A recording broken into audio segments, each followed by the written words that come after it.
c'est pas parce que toi tu n'as pas l'argent que les gens n'ont pas l'argent. L'argent est abondant. Regarde ton voisin, il faut dire, c'est peut-être toi qui n'as pas l'argent. Hein. Mais les gens ont l'argent. Le problème, c'est juste de devenir finançable. Lorsqu'on a fait notre dernier événement, là du leadership en avril, on avait invité Dr Claudel. J'avais choisi ma marraine comme marraine de l'événement. Au moins à 2 semaines de l'événement, elle m'appelle, dit, ah, comment ça avance? Je dis, marraine, ça avance bien. Elle dit, vous n'avez pas besoin de quelque chose? Je dis, non. Elle a insisté jusqu'au jour J, je n'ai pas accepté de prendre quoi que ce soit d'elle. Jusqu'à ce que le jour J, elle décide d'offrir des formations et qu'elle donne plus de 2 à 3 millions pour accompagner les entrepreneurs. Parce qu'on n'avait pas besoin qu'elle nous donne de l'argent. C'est-à-dire, vous devez arriver à un point où vous n'avez pas besoin, sauf pour certains projets. Moi, aujourd'hui, quelqu'un qui veut me donner 1 million, franchement, ça ne va pas me rendre service en fait. Parce que moi, je peux gagner mon million.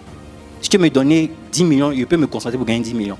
Si tu veux comme ça me donner 50 millions, 100 millions, 200 millions, 300 millions, là, peut-être je vais considérer que tu es en train de vouloir m'aider.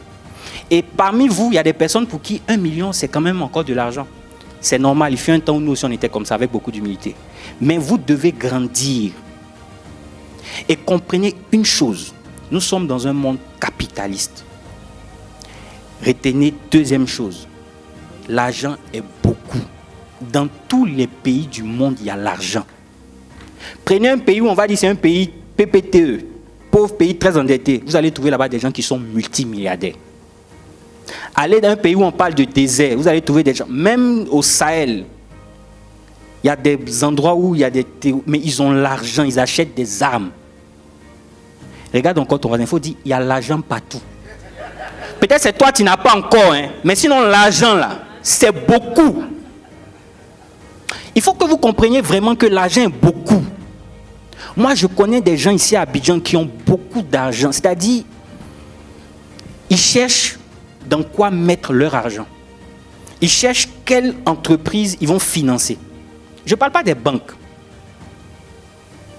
Mais des gens qui ont l'argent, ils sont beaucoup. Et des institutions qui ont l'argent sont beaucoup. Tout à l'heure, je parlais avec un des représentants de FinL, nos partenaires, qui me disait comme ça, c'est pratiquement lui qui a la signature. Chaque mois, ils ont à peu près 1,5 milliard à donner à des entrepreneurs, des petites entreprises. Que si je connais des gens qui ont des besoins, ils viennent, ils font la demande, c'est maximum en 1 semaine, ils donnent la réponse. Vous voyez? Donc, ça dit, je veux que vous compreniez une chose. Hein. Il n'y a pas pénurie d'argent dans le monde. L'argent est trop. Regarde ton voisin, il faut dire l'argent est trop. Peut-être que ce n'est pas trop dans ta poche ou même sur ton compte, mais l'argent est trop. Donc, comme l'argent est trop, toi, tu dois comprendre qu'est-ce que tu dois faire pour avoir un peu dans ce qui est trop là. Parce qu'il y a des gens qui ont tellement d'argent. Moi, je connais des personnes, il y a à peu près 3 mois, ils m'ont appelé.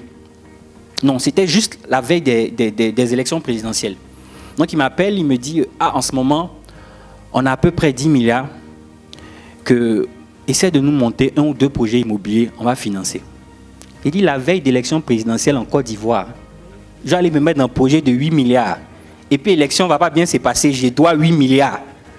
Ce n'est pas la peine, je ne prends pas, ce n'est pas le moment. Donc imaginez des gens qui ont 10 milliards et qui sont en train de chercher.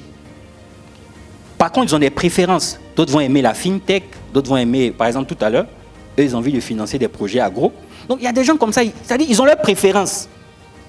Maintenant, toi, tu es dans quelle catégorie pour pouvoir recevoir les gens, pour pouvoir recevoir l'argent des gens?